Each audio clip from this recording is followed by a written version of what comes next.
یہ بالکل صحیح بات ہے کہ میں نے دانیہ کو معاف کر دیا ہے اور میرے دل کے اور گھر کے دروازے بھی کھلے ہیں کیونکہ وہ نکاح میں ہے. نکاح بھی تنسیخ میں نکاح کا دعویٰ ہوا ہے, نکاح ختم نہیں ہوا. پی ٹی آئی کا ذکر اس لیے آیا کہ آج مجھے پتہ چلا, اب بہت دکھ ہوا مجھے, اتنا دکھ ہوا کہ میں آپ کو بتا نہیں سکتا. ہم نے ساتھ کھانا کھایا تھا, ساتھ پانی پیا تھا, ہم ساتھ رہتے تھے. خان صاحب کی میں بہت عزت کرتا ہوں اور آج بھی کرتا ہوں, لیکن آج مجھے پتہ چلا کہ ایف آئی اے کے لوگوں نے بتایا کہ اس پوری کردار کشی کی مہم کے پیچھے فواد چودھری کا ایک ٹولہ تھا اور فواد چودھری کا تعلق پی ٹی آئی سے. انہوں نے کس کو خوش کرنے کے لیے کیا یہ تو مجھ کو نہیں معلوم, لیکن فواد چودھری نے جو کیا ہے یہ میں آپ کو بتا دوں کہ فواد چودھری کیا آگے آئے گا. یہ حدود الہی میں گھسنا ہے. آپ کسی میری عادت نہیں کہ میں کسی کی کردار کشی کروں, اور کل آپ نے میرا کردار سب نے دیکھ لیا ہے. میرا جو کردار تھا جو میں کل پھٹ پڑا, اچھا وہ پھٹ گیا کہ آپ کو پتہ چل گیا میں کس طرح کا انسان. نہ میں کردار کشی کرتا ہوں, نہ ہی میں یہ اب کسی کے خوابگاہ میں گھس کر اس کی وہ باتیں جو کہ راز کی باتیں. مولا علی فرماتے ہیں کہ کسی کا راز تلاش مت کرو, مل جائے تو فاش مت کرو. تو میں اسٹاکر نہیں ہوں, میں اسٹاکنگ نہیں کرتا.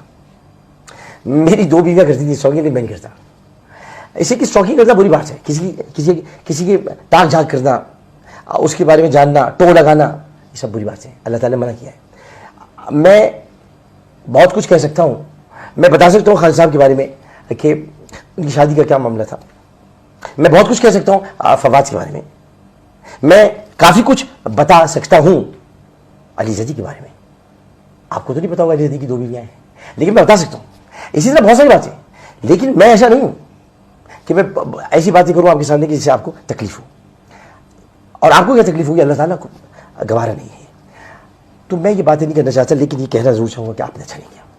میں تو جا رہا ہوں پاکستان سے, میں جب یہاں سے چلا جاؤں گا میں یہاں نہیں رہوں گا, کیونکہ اس ملک میں گالیوں نے ایسی فضا آلودہ کر دی ہے کہ سیاسی میدان میں کوئی کھڑا نہیں رہ سکتا. حالانکہ یہ مجھے ہرا نہیں سکتے. میں کراچی کے مہاجر علاقے سے کھڑا ہوں گا اگر کھڑا بھی ہوتا, ان کا باپ نہیں ہرا سکتا مجھ کو. لیکن میں صرف اتنا بتانا چاہتا ہوں کہ آپ نے فضا اتنی آلودہ کر دی ہے, اتنا آپ نے اس کے اندر خرابی پیدا کر دی ہے جو خرابی بسیار سے بھی نہیں ہوتی. اتنا آپ نے ماحول کو تلخ کر دیا ہے کہ تلخی چاروں جانب ہے. اب یہ پاکستان ایسا تھا کہ آپ سیاست کیا کہے کہ امریکی سازش, کون سی سازش؟ یہ جو میرے خلاف ہوئی ہے امریکی سازش تھی کیا؟ کچھ نہیں. جب آپ کے پاس عوام میں جانے کے لیے کچھ نہیں ہوتا, میں تو تھا نا. ہم کیا کہتے ہیں کہ ہم نے عوام کے لیے کیا کیا؟ ہم نے عوام کے لیے کچھ نہیں کیا. ہم مہنگائی تک تو ختم نہیں کر سکے, ہم سڑکیں نہیں بنا سکے, ہم اور کام نہیں کر سکے, تو ہم کیسے ووٹ مانگتے دوبارہ؟ اس لیے فوری طور پر یہ شوشہ چھوڑا گیا, فوری طور پر انتخابات کا مطالبہ بھی کیا گیا تاکہ مقبولیت جیسی ہو اور ووٹ پڑ جائے. خیر یہ سیاسی باتیں ہیں, لیکن میں پاکستان سے اب جا رہا ہوں. آپ سے میری ریکویسٹ صرف اتنی ہے, آپ مجھے چاہتے ہوں یا نہ چاہتے ہوں, آپ کی محبت کہ 2 دن تک پاکستان میں یہ ٹرینڈ چل رہا ہے, ڈونٹ گو عامر بھائی. لیکن عامر بھائی جا رہے ہیں. عامر بھائی اس لیے جا رہے ہیں کہ عامر بھائی کا دل بہت دکھا ہے. ان کے 24 سال اور آپ لوگوں کا ان کے ساتھ سلوک, آپ نے ان کے اوپر میمز بنائی, آپ نے عامر بھائی کے ساتھ زیادتی کی بہت, آپ نے ان کا مذاق اڑایا, آپ نے ان کے علم پر تو آپ انگلی نہیں اٹھا سکتے تھے, آپ نے ان کے کردار پر انگلی اٹھائی. آپ لوگ اتنا نہیں جانتے جتنا میں جانتا ہوں, لیکن آپ بہت ساری باتیں ایسی کہتے رہے جو نامناسب تھیں. میں ہنس کے ٹالتا رہا, میں ہنس کے سہتا رہا, کیونکہ میں ہر خوشی کو غم میں, ہر غم کو خوشی میں اڑا گیا. میں نے کسی کی تکلیف کو محسوس کیا, اپنی تکلیف کو محسوس نہیں کیا. میرے اپنے گھر میں تکالیف نہیں, آپ نے اس کا سہارا لیا, مذاق اڑایا آپ نے اب ایسا کچھ میرے ساتھ کیا کہ میں وہ بیان سے قاصر ہوں. تو میں بس یہ کہ اب دل برداشتہ ہو گیا ہوں, اس لیے میں جا رہا ہوں. تو یہ میں آپ, چونکہ آپ نے پوچھا تھا کہ میں رکوں گا کہ نہیں, دانیہ اگر یہ کہ واپس آ جاتی, معافی مانگتی اللہ تعالیٰ سے, مجھ سے نہیں. میں نے تو معاف کر دیا. میں نے تو ہانیہ کو بھی معاف کر دیا. ہانیہ وہ لڑکی تھی جس نے مجھ پر نکاح کا جھوٹا الزام لگایا. میرا کوئی نکاح نہیں ہوا تھا, کسی قسم کا کوئی نکاح. ان نکاح من سنتی فمن رغب عن سنتی فلیس منی. نکاح پر تہمت لگانا خطرناک ترین بات ہے کہ رسول کی سنت ہے.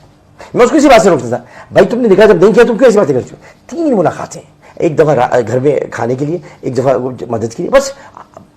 بات یہ نہیں تھی کہ آپ نکاح پر ऐब इल्ज़ाम लगा दें और आप ये बातें करना शुरू कर दें। अगर आपको मोहब्बत थी, कोई बात थी, इसको दूसरे तरीके से हम कर सकते थे, लेकिन निकाह एक बहुत अहम तरीन बात होती है। निकाह फिर उसके बाद क्या क्या बातें नहीं की हैं, मैं उनका जिक्र नहीं करना चाहता, बस इतना बताना चाहता हूँ मैं बेगुनाह हूँ उस मामले में। अब आ जाते हैं, मगर मैंने उसको माफ़ किया, अल्लाह ताला उसको खुश रखे। अब ये कि जो और बातें हैं वो ताकि आप सब में साफ करके दिलों को जाना। दूसरी बात ये कि अमीर शकील रहमान साहब, आप मेरे मेंटोर थे, मेंटोर हैं, मेंटोर रहेंगे, आपसे मेरा बड़ा लव है, लेकिन आपने क्या कर दिया। मुझे याद है अच्छी तरह जब मैंने आपके खिलाफ प्रोग्राम्स किए थे तो आपने बड़ेपन का मुजाहरा करते हुए मेरे घर से चिल्लाए थे और मैं हिल के रह गया था। मैं बीमार से तो आप मुझे पूछने के लिए आए थे और मैंने कहा शकील साहब आप क्या कर बैठे, आपने क्या कर दिया, मुझे आपने जलील कर दिया, शर्मिंदा कर दिया। तो आपने मुझे गले लगाया था। आप मुझे अब जियो पे लिख रहे हैं शैतान। शकील साहब आप तो इतना कुछ जानते हैं, आपने तो इतना कुछ सिखाया मुझको। आलिम ऑनलाइन नाम आपने रखा, सिखाया आपने। शैतान लिखते वक्त ये नहीं सोचा कि शैतान क्या है, शैतान सिर्फ शैतान है, उसका नाम कोई नहीं रख सकता। बाकी मेरा फैसला अटल है, मैं यहाँ अब नहीं रुकूंगा, लेकिन मुझे थोड़ा टाइम इसलिए लगेगा क्योंकि मैं अपनी घर का सौदा करना है, मुझे अपनी जो है वो बच्चों के लिए चीज़ें बैंक बैलेंस छोड़ के जाना है, मुझे अभी के अपनी गाड़ी वगैरह बेचनी है। दानिया की अगर वापसी होती तो मैं नहीं चाहता, वापसी से मुराद ये थी कि वापसी मेरी तरफ नहीं, मुझे जरूरत नहीं, वापसी होती है अल्लाह की तरफ। उन तमाम बातों से अल्लाह की पनाह मांगती वापसी, जो उसने हुदूदुल्लाह में दाखिल होने की कोशिश की। अब शौहर की वीडियो निकाल दी, दर्द बहुत है, दर्द बहुत है, दर्द बहुत है, लेकिन चूंकि निकाह में इसलिए दर्द कम है, माफी कर दे, माफी उसके लिए जायज है मेरी तरफ से, क्योंकि वो छोटी है और उसको गंदगी से निकाला था। जिंदगी आमद बराए बंदगी, जिंदगी में बंदगी शर्मिंदगी, तो उसको गंदगी से निकाला था, उसको गंदगी से निकाल के अच्छी जगह लेकर आए थे। ये अब जो जादू टोना, और मैं उसको कहता था वहां ज्यादा मत रुको, आ जाए करो। अब घर लोग खुश नहीं होते हैं, लोग हसद करते हैं, लोग किसी के साथ जिक्र खुश। आमिर लियाकत साहब, मैंने तो किसी को हवा नहीं लगने दी थी, ये कौन है। देखिए दुनिया में वो यही लोग अच्छे होते हैं। वो एक गाना बड़ा मशहूर था, 100 बरस की जिंदगी में एक पल तू अगर कर ले कोई अच्छा अमल, तो 100 बरस की जिंदगी में एक पल तू अगर कर ले कोई अच्छा अमल।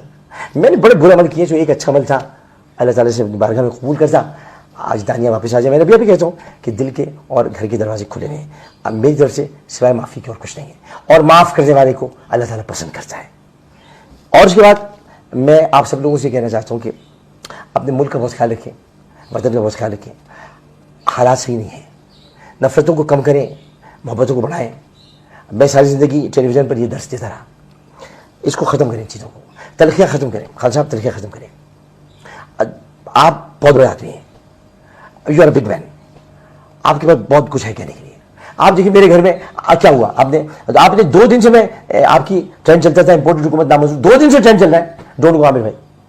आपने मेरे घर में नकब लगवा के अपने 5 दिन की जलसे खराब किए, क्योंकि मैं ऐसा आदमी हूँ कि जिसके बारे में घर में घर घर जिक्र होता रहता है। शादी होगी तो जिक्र होगा, चला का तो जिक्र होगा, आपको देखने लोग भूल गए। मैं ऐसे भला हूँ, तो ये भला अपने सर पे क्यों नहीं किया, मैं भला हूँ भला। तो इसलिए मैं आपको ये कहता हूँ कि मेरे पीछे ना पड़ा करें। अब मेरे पीछे किसी का हाथ है, हाँ वो क्या हाथ है, मुझे दुश्मनों न छेड़ो, मेरा है कोई जहां में, मैं अभी पुकार लूंगा, मैं अभी पुकार लूंगा, नहीं दूर है मदीना, मेरी आरज़ू मोहम्मद, मेरी जुस्तजू मदीना। मैं मदीने से याद आए, मैं जाने वाला हूँ, बुलावा आ गया रसूलुल्लाह। ये शराबी नशे और आइस वालों को जल्दी नहीं बुलाते रसूलुल्लाह, हाँ टाइम लगते हैं, आ गया। तो मैं जा रहा हूँ, जानिया बच्ची तुमने गलत किया है, तो मैं जा रहा हूँ। और ये कि उसके बाद हज का मौका है, हज के बाद इस दौरान मेरे राब्ते किसी से नहीं होंगे। कौमी असम्बली का जब तक मेरा इजलास होगा मैं आते जाता रहूँगा, लेकिन ये कि हज के वक्त जब मैं निकलूँगा उसके बाद मैं फिर पलट कर वापस जाऊँगा। आप लोग सब अपना बहुत ख्याल रखिएगा। मैं कहाँ जा रहा हूँ कहाँ नहीं, ये मैं किसी को नहीं बता रहा।